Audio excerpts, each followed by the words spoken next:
No one can dispute the beauty and tranquility that can be found around the water in the light of day.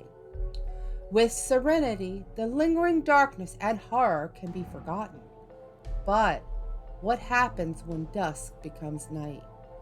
What is lurking in the shadows, waiting?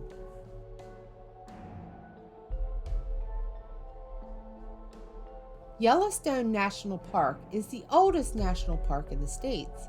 It is also full of legends, myths, and ghost stories. One of the park's famous legends comes from the lower falls of Yellowstone River in 1870. A group of 5 militiamen and their guide were exploring a little-known canyon as well as looking for signs of gold. And on April 2nd, when they stopped at a likely spot at the foothills. When their guide informed them that there was a small band of Native Americans camped a few miles upstream, they were not concerned and felt they were well protected against an attack. That night, the native tribesmen ran off with the explorers' pack horses. When the theft was discovered the next morning, they pursued the thieves into the mountains, finally catching up to them as they were attempting to cross the river just above the lower falls. A circle of men sat with their weapons at the center of a rickety raft, while the women paddled desperately for shore. The stolen pack horses were swimming beside the raft. Suddenly, despite their best efforts, the raft was swept downstream, just as the 4 pack horses climbed the bank on the opposite shore. The guide then raised his rifle and fired, hitting one of the braves. Then the raft sank about an inch below the water's surface, and the natives on board appeared to be sitting on top of the water, like water spirits. One of the braves fired an arrow at the guide, hitting him in the arm, which he retaliated by firing his rifle again into the group, wounding a second warrior. The explorers then tied their guide to prevent him from shooting any more of the members of the doomed band. The raft then began to move quickly towards the edge, carrying the crying women and unmoving warriors who began chanting a soft death song as they gazed calmly towards the falls. This face of courage silenced the explorers, and one by one, they raised their hats in silent salute as the raft sailed out over the falls and disappeared into the roaring white foam. At that moment, 2 large eagles flew over the roaring mouth, screaming in their defiance as the water thundered like drums on the rocks below. To this day, some people who stand on the platform at the brink of the falls claim to hear the voices of the chanting warriors singing their death song, and the river water is said to sometimes flow with a red tinge, like blood.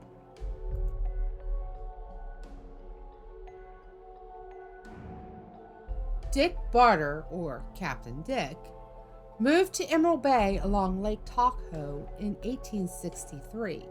He worked for the Overland Stage Company as an undertaker.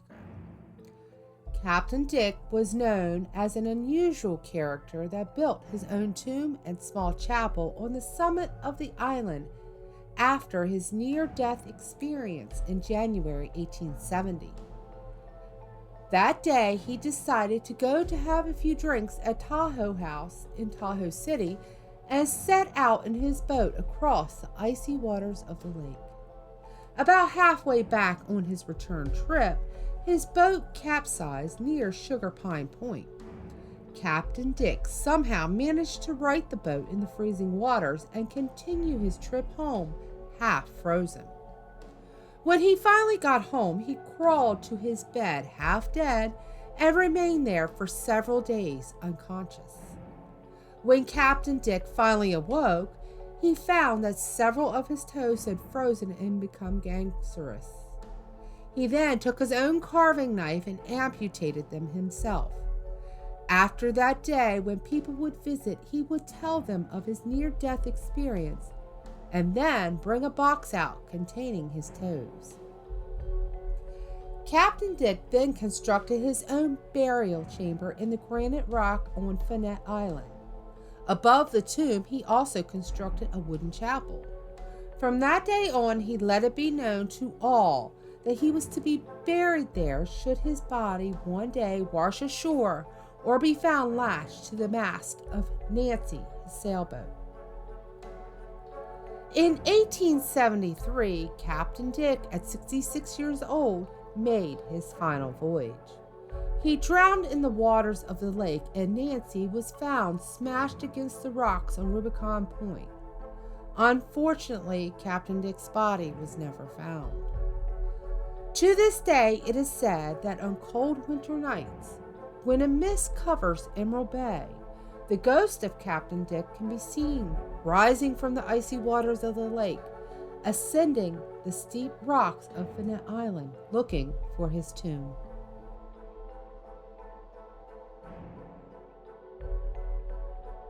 Salt Lake City was a growing town in the early 1860s, with many pioneers trying to make a living in the harsh desert. The people here came from many walks of life, seeking a new life. One such resident, John Baptiste, was employed as a gravedigger by the Salt Lake City Cemetery. He was described as a quiet, hard-working man. In 1863, Marydel Clausen was shot and killed, with no one claiming his body. Henry Heath, a police officer, paid for his burial. A few days later, the family finally came forward to claim the body. When Clausen's body was exhumed and the coffin opened, everyone was shocked to find the body had no clothes. Henry Heath then launched an investigation into the matter. After questioning the caretaker, they were directed to John Baptiste, the gravedigger. When first questioned, John reportedly fell to his knees, proclaiming his innocence. But after further interrogation, he did confess and was placed in jail. Word quickly spread about John's deed, and people were outraged, threatening to kill them themselves. One officer noticed that the suit that John was wearing was one that a murdered shopkeeper had been buried in. He confessed to robbing hundreds of graves then. The officer then escorted him to the cemetery to point out the graves he had robbed. A crowd had formed to watch John, and he became fearful for his life. He requested immediately to be returned to jail. Brigham Young, governor of Salt Lake City, noted that death would be too good of a punishment for Baptiste and expressed that he should be branded and banished. So as a punishment, he was tattooed on the forehead, ears cropped, and banished to Fremont Island in the Great Salt Lake, all without a trial. Fremont Island was used at the time for grazing cattle. Several weeks later, after being banished, the cattle owner came out to the island and he found the utility shack torn down. It was believed that John used the wood to build a raft to escape. He was never seen again. Many years later, a skeleton with a ball and chain on his leg was discovered on the shore of the lake. According to reports, John wore no ball and chain when he was banished. Since the discovery, it is believed that John Baptiste's spirit wanders the shore of the Great Salt Lake.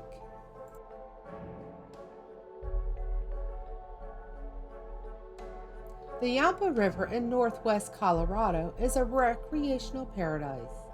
The almost free-flowing water runs for about 300 miles across the state. This tributary of the Green River is a major part of the Colorado River system. Its name was derived from the Snake Indian word for the perennial plant Yamparica, which was once abundant in the watershed. As one of the oldest rivers in Colorado, it's no surprise to find many legends attached to it. Perhaps the most famous being that of the Weeping Woman, also known as La Lorna. Stories of encounters with La Lorna have been told along riverbanks from Montana to New Mexico.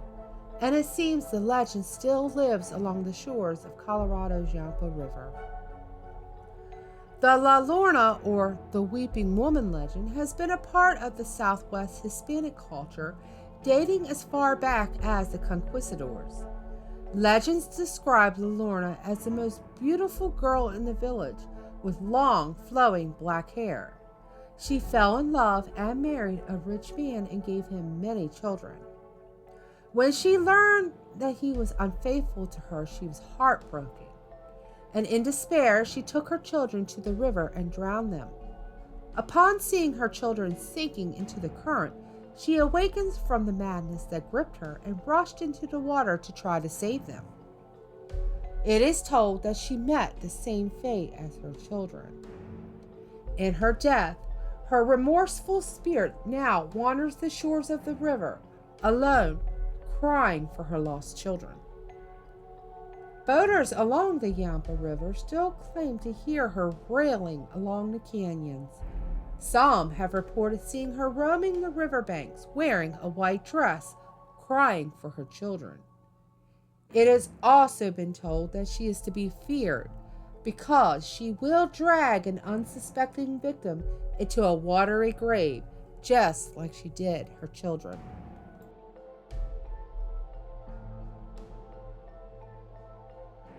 Manzanita, which caps the north end of Nehalem Bay, is cloaked in mist, mystery, and legends of buried treasure that have been passed down through many generations of Native Americans in the area.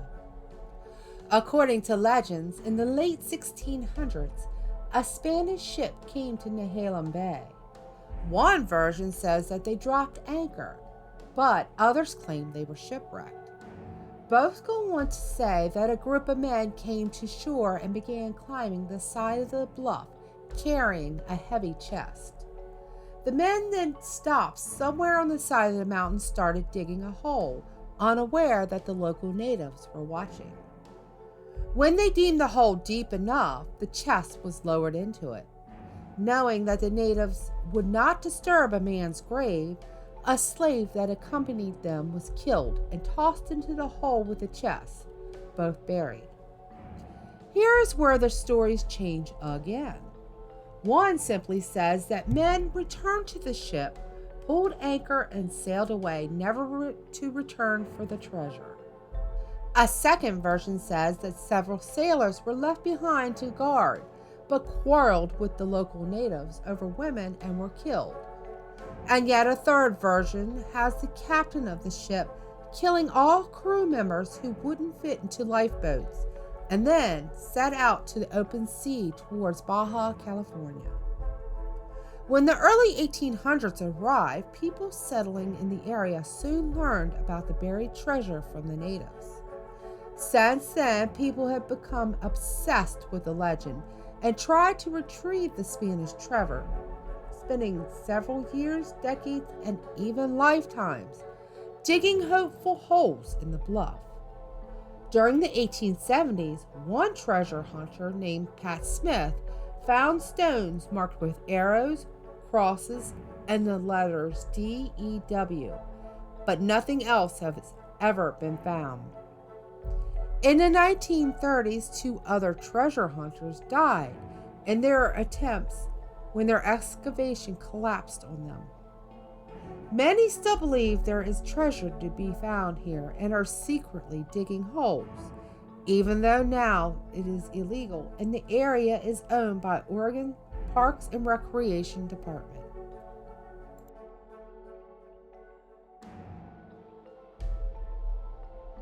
White Rock Lake is a 1,015-acre lake about 5 miles northeast of downtown Dallas, Texas.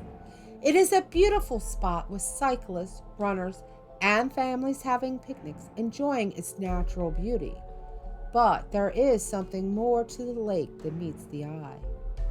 According to legends, White Rock Lake is haunted by the spirit of a woman wearing a water-soaked evening dress.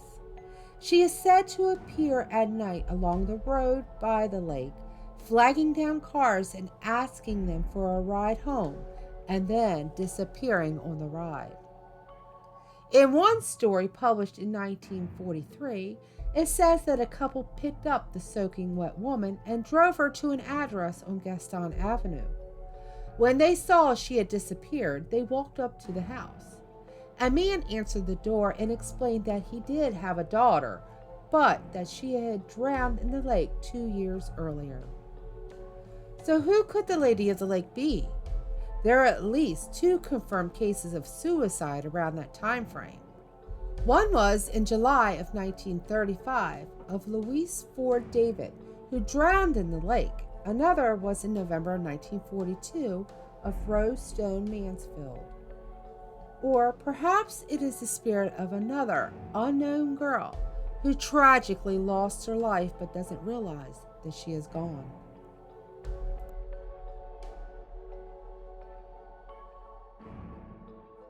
Green River was a little-known river in Washington state until serial killer Gary Ridgway claimed his first victim in 1982, dumping the body in the river. From then on, he was known as the Green River Killer. Over the next 20 years, he would continue his killing spree, with many of the victims, mostly prostitutes and runaways, dumped into the Green River. In 2003, Ridgway was sentenced to life in prison for 48 separate murders. He later confessed to killing many more. Rumors have started that some of Ridgway's victims can still be seen walking through the river and the woods around Green River. And the area has darkened since his incarnation, like the land seems hungry somehow.